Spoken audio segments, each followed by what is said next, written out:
On November 13, 1974, at 3:15 a.m., Ronald Defoe Jr., while watching TV, grabbed a shotgun and fatally shot all of his family members.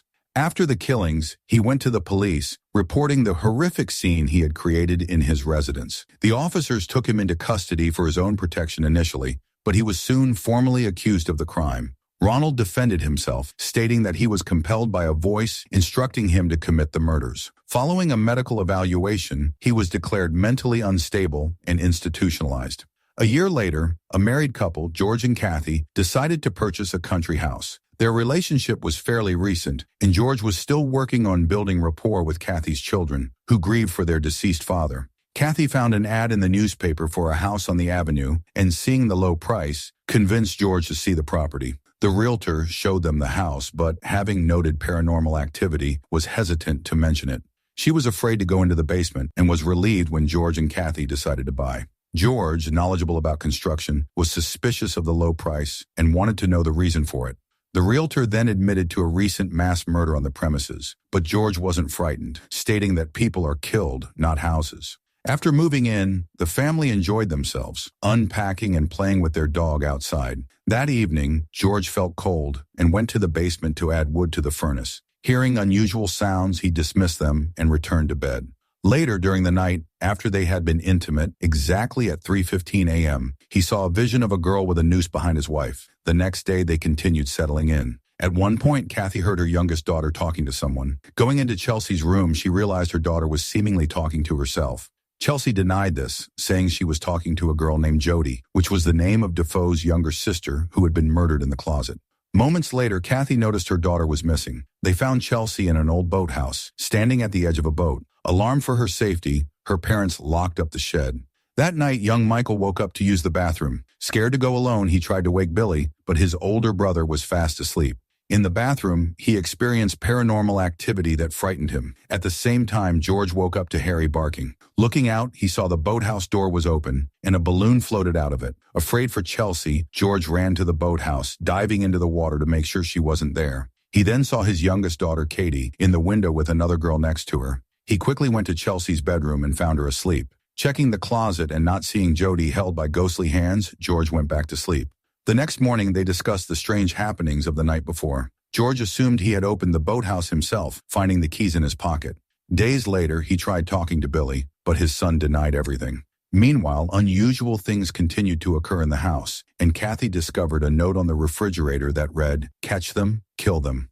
That evening, the couple decided to eat out and hired a babysitter. Billy initially resisted the idea of a babysitter, but changed his mind when he saw Lisa. The nanny told the children she had worked for the Defoe family prior to the murders. She recounted the story of the murders that had happened in the house and mentioned to Chelsea the closet where Jody's body was found. Chelsea said Lisa was a bad babysitter and that Jody wanted to punish her. Billy bet Lisa she wouldn't go into the closet. Once inside, the door locked and Jody appeared. Lisa begged to be released, went into shock, and tried to get out.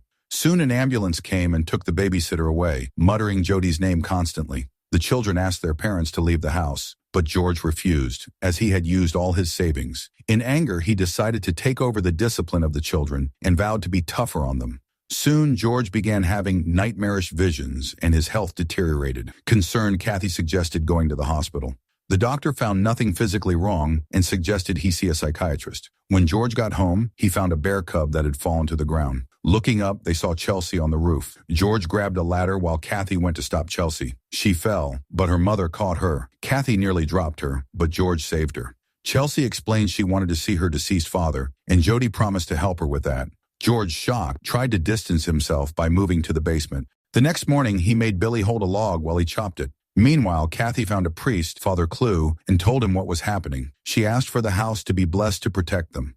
That night, George was watching family videos and saw something sinister in Billy's face. At exactly 3:15, he woke up to a voice commanding him to catch and kill. Hearing the dog barking, George grabbed an axe and, in a blind rage, killed Harry.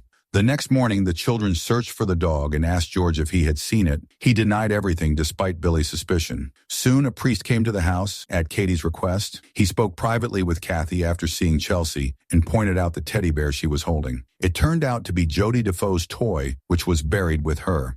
Realizing the house was not clean, Father Clue tried to bless the house, But the holy water burned the building, unleashing supernatural forces that caused him to flee. George's condition continued to get worse, and he was tormented by a voice driving him insane. Noticing changes in George, Kathy researched the house. She discovered it once belonged to a 15th century cult preacher, Reverend Jeremiah Ketch, who had held Native Americans captive and abused them. 20 bodies of people he had tortured were found in the water under the boathouse. From then on, no family had lived there longer than a month, as someone would be murdered on the 28th day.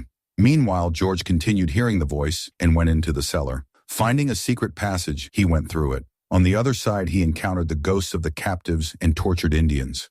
Opening a door, he found himself in Ketch's office and witnessed Ketch killing himself, covering George in blood. This made George fully possessed and ready to obey the voice telling him to kill everyone. Kathy arrived at the priest's house and told him what she had learned. Father Clue, hesitant to believe at first, realized the supernatural was real when he was in the house and urged her to leave immediately with the children. Returning home, Kathy found George by the boathouse and asked him to pack. He almost killed her, but stopped. Realizing her husband was possessed, she ran inside, asking the kids to leave. In the basement, she saw George had prepared coffins for the family. The house would not let them leave, so Chelsea suggested going through the roof. Billy kicked George, knocking him down. The children tried to escape, but George grabbed Billy, seeing him as a monster. The mother defended her son, hitting her husband with the shotgun. They tied George up and forced him into the boathouse, got him in a boat, and sailed away. The voiceover stated that they left before 28 days had passed. They never returned and took all their things. The final scene shows Jody standing in the empty house, which then returned to its state before they arrived. She begins to scream in terror, and a pair of disembodied hands pull her under the floor. The movie ends.